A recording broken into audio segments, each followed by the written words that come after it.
उत्तर प्रदेश में जगहों के नाम बदलने का सिलसिला एक बार फिर सुर्खियों में है।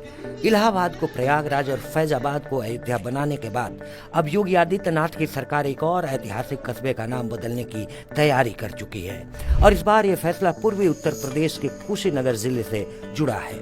सीएम योगी आदित्यनाथ ने साफ कर दिया है कि उनकी सरकार फाजिल नगर का नाम बदलकर पावा नगरी करने की प्रक्रिया शुरू कर चुकी है। सवाल यह है कि आखिर फाजिल नगर का नाम क्यों बदला जा रहा है और पावा नगरी नाम के पीछे का इतिहास क्या है। इस फैसले की जानकारी खुद मुख्यमंत्री ने गाजियाबाद में एक सार्वजनिक मंच से दी।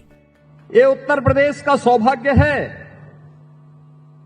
कि हमारे उत्तर प्रदेश में प्रथम जैन तीर्थंकर भगवान ऋषभदेव और अयोध्या में 4 ऐसे पवित्र जैन तीर्थंकर उसी अयोध्या की धरती में पैदा हुए।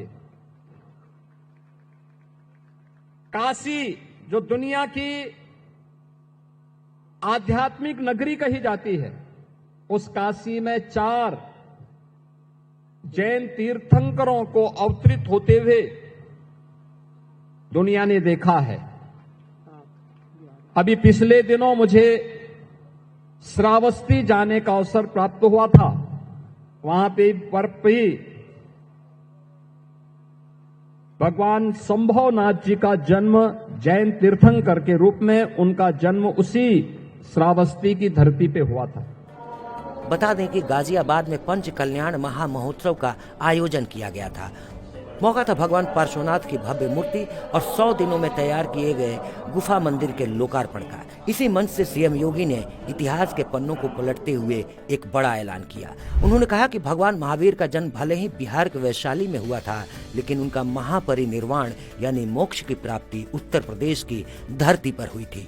योगी आदित्यनाथ ने अपने संबोधन में कहा कि जिस जगह पर भगवान महावीर ने महापरिनिर्वाण प्राप्त किया, वो जगह आज का फाजिल नगर है। इसलिए सरकार ने अब इस कस्बे की पुरानी पहचान को लौटाने का फैसला किया है। उन्होंने मन से साफ शब्दों में कहा कि प्रशासन ने फाजिल नगर का नाम बदलकर पावा नगरी करने की कार्रवाई को आगे बढ़ा दिया है। भगवान महावीर का जन्म यद्यपि वैशाली में हुआ, लेकिन महापरिनिर्वाण उन्होंने उत्तर प्रदेश के कुशीनगर के पावागढ़ में लिया था। और आज मुझे बताते हुए प्रसन्नता है कि हमारी सरकार ने उस फाजिल नगर का नाम, जहां भगवान महावीर ने अपना महापरिनिर्वाण लिया था, उसे हम पावा नगरी के रूप में हम लोगों ने उसके नामकरण को आगे बढ़ाने की कार्रवाई को आगे बढ़ाया है। दरअसल योगी सरकार का मानना है कि ये फैसला सिर्फ नाम बदलने का नहीं है, बल्कि उस जगह की आध्यात्मिक और ऐतिहासिक विरासत को सम्मान देने का है। अब जरा इस जगह के महत्व को समझते हैं। फाजिल नगर जो कुशीनगर जिले का एक कस्बा है, उसका जुड़ाव सिर्फ जैन धर्म से ही नहीं बल्कि बौद्ध धर्म से भी उतना ही गहरा है। इतिहासकार और स्थानीय मान्यताएं बताती हैं कि यही वो जगह है जिसे प्राचीन काल में पावा या पावागढ़ कहा जाता था। जैन धर्म के 24वें तीर्थंकर भगवान महावीर ने यहीं पर निर्वाण प्राप्त किया था।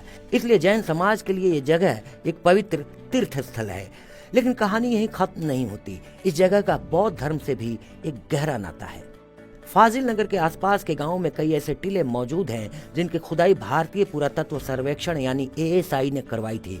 खुदाई में मिली प्राचीन वस्तुएं और मूर्तियों से यह साबित हुआ कि यह इलाका बौद्ध काल में भी बहुत महत्वपूर्ण था। वैज्ञानिकों और इतिहासकारों का मानना है कि गौतम बुद्ध ने अपने जीवन का अंतिम भोजन इसी जगह पर किया था। मान्यता है कि यही भोजन करने के बाद उनकी तबीयत बिगड़ी थी, जिसके बाद वो यहाँ से करीब 20 किलोमीटर दूर कुशीनगर की तरफ बढ़ चले थे, जहाँ उन्होंने महापरिनिर्वाण प्राप्त किया। यानी फाजिल नगर वो कड़ी है जो भगवान बुद्ध और भगवान महावीर दोनों के अंतिम समय की साक्षी रही है। योगी सरकार का तर्क है कि ऐसे ऐतिहासिक और धार्मिक महत्व वाली जगह का नाम उसकी पहचान के मुताबिक ही होनी चाहिए। इसीलिए अब फाजिल नगर बहुत जल्द आधिकारिक रूप से पावा नगरी के नाम से जाना जाएगा।